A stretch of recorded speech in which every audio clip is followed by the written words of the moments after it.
Hello everyone, welcome back. आज चलिए पढ़ते हैं नेक्स्ट विटामिन। ठीक है ना। नेक्स्ट विटामिन हमें कौन सी पढ़नी है? Vitamin B7। ठीक है ना। और क्या बोलते हैं इसका और नेम क्या है? बायोटिन, या फिर और क्या बोलते हैं इसको? Vitamin H।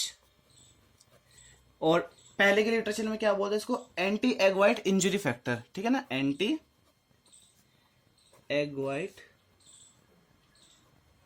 Injury factor. ठीक है ना। ये क्यों बोलते थे इसको, ये अभी आगे बताएंगे। ठीक है। चलिए अब देखते हैं कि इसका सोर्स क्या है। बेसिकली यहां देखते हैं ग्रीन से। सोर्स है इसका एक तो इंटेस्टाइनल फ्लोरा, मतलब बैक्टीरिया जो इंटेस्टाइन के हैं वो काफी ज्यादा लेवल पे बना देते हैं इसको कि हमें डाइट में भी कम ही लेने की जरूरत पड़ती है। ठीक है ना। तो फ्लोरा, लिवर और ईस्ट। ठीक है ना। ये सोर्स हो गए। अब इसका कोएंजाइम फंक्शन क्या है? कोएंजाइम रोल क्या है इसका? एक्टिव फॉर्म क्या है इसकी? Coenzyme role. इसका कोएंजाइम फॉर्म क्या है? कोएंजाइम फॉर्म है इसकी, जो इसकी एक्टिव फॉर्म है उसको बोलते हैं हम कार्बोक्सी बायोसिटिन। कार्बोक्सी बायोसिटिन। ठीक है ना। ये इसकी एक्टिव फॉर्म है। ठीक है। अब ये देखते हैं कि इसके यूजेस कहाँ कहाँ पे हैं। यूज कहाँ पे हो रहा है हमारा बायोटिन बॉडी के अंदर। बेसिकली जो बायोटिन है बॉडी के अंदर वो कहाँ पे यूज होता है? कार्बोक्सिलेशन रिएक्शन में। Carboxylation reaction. कार्बोक्सिलेशन का मतलब क्या है कि हमें CO2 ऐड करना है। हमें ना CO2 का एडिशन करना है। अब CO2 का एडिशन करना है तो मतलब एनर्जी चाहिए होगी। एनर्जी चाहिए होगी तो ये एंजाइम कैसे हैं? ये ATP रिक्वायरिंग है। इन एंजाइम जो भी मतलब विटामिन B7 की जो रिएक्शंस होंगी, जो एंजाइम उनको यूज करेंगे वो सब कैसे होंगे? ATP रिक्वायर होंगे। एग्जांपल लेते हैं कौन कौन से एंजाइम को चाहिए होगी।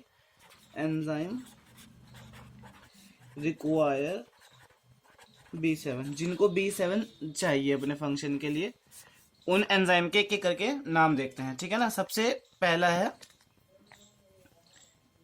एसिटाइल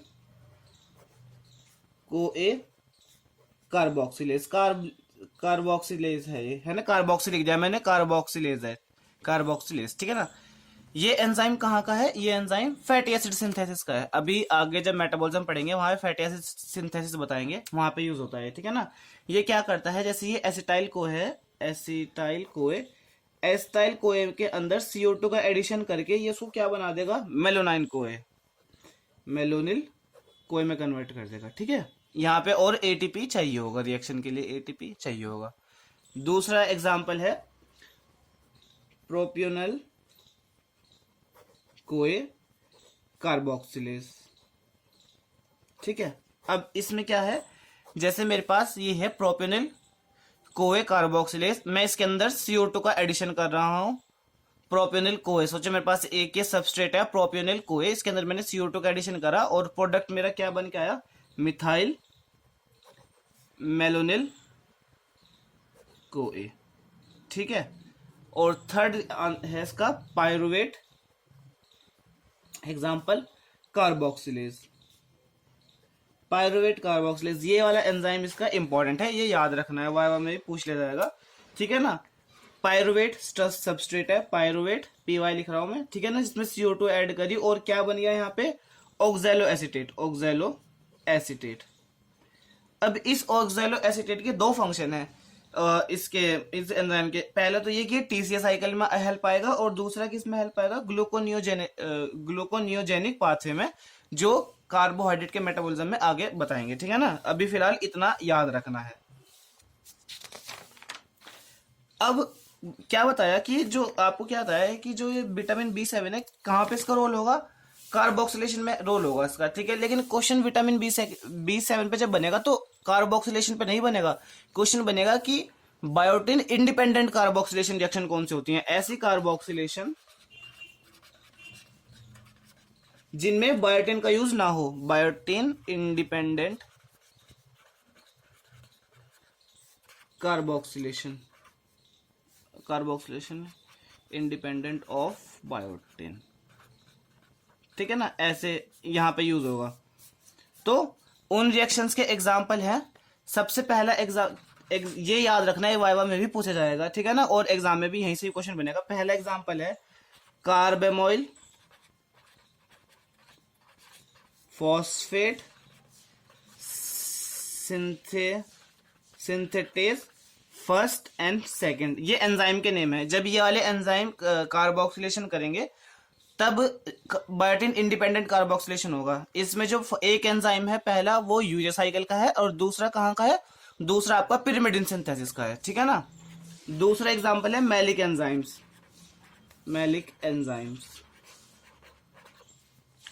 थर्ड एग्जांपल है आपका दूसरा मैलिक एंजाइम, जब हमें प्यूरिन का सिंथेसिस करेंगे, आगे न्यूक्लियोटाइड केमिस्ट्री आएगी, जब हमें प्यूरिन का सिंथेसिस करते हैं तो प्यूरिन काफी लंबा मतलब काफी ज्यादा कॉम्प्लेक्स स्ट्रक्चर होता है प्यूरिन का, कि एक पिरिमिडिन रिंग एक इमिडाजोल रिंग, ठीक है ना। तो उसमें जब हम उसकी 6th कार्बन बनाते हैं, रिंग का 6th कार्बन ऐड करते हैं, तब जो 6th कार्बन ऐड करने में जो कार्बोक्सिलेशन होता है वो यही होता है, biotin independent 6th carbon addition in purines, ठीक है ना, 6th कार्बन एडिशन इन प्यूराइंस, ये है इसका एग्जांपल, ठीक है। तो ये होती है रिएक्शन, जो कैसी होती है, बायोटिन आपकी इंडिपेंडेंट। अच्छा, अब एक बात और देखते हैं, एक है कि डेफिशिएंसी क्या होगी, डेफिशिएंसी मैनिफेस्टेशन,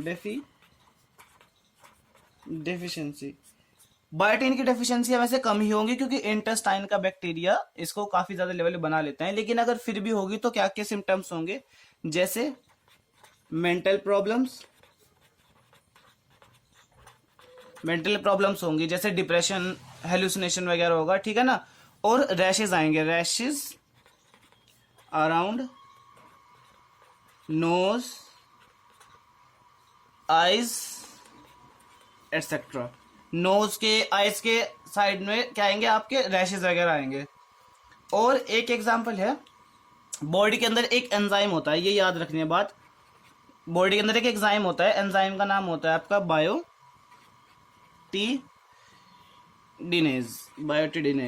ठीक है ना। ये एंजाइम क्या करता है कि ये बायोटिन की एक्टिव फॉर्म को रिलीज करवाता है। क्या करता है ये, बायोटिन की release active form of biotin. सोचो अगर बॉडी के अंदर ये ही डेफिशिएंट हो गया तो बायोटिन की क्या एक्टिव फॉर्म आ पाएगी, नहीं आ पाएगी, बायोटिन की एक्टिव फॉर्म नहीं रिलीज हो पाएगी, है ना। इसकी अगर डेफिशिएंसी हो गई, और डेफिशिएंसी को क्या कहते हैं हम, इसकी जब डेफिशिएंसी हो जाती है, डेफिशिएंसी, इसके डेफिशिएंसी को हम क्या बोलते हैं, लीनर्स डिजीज, ठीक है ना।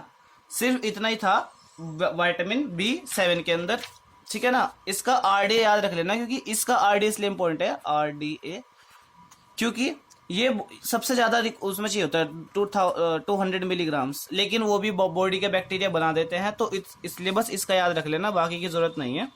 आई होप वीडियो थोड़ी सी भी इंटरेस्टिंग लगी होगी, है ना, विटामिन B7 को पढ़ने में थोड़ी सी आसानी हुई होगी। बाकी मिलते हैं आपसे नेक्स्ट लेक्चर में, तब तक के लिए बाय बाय।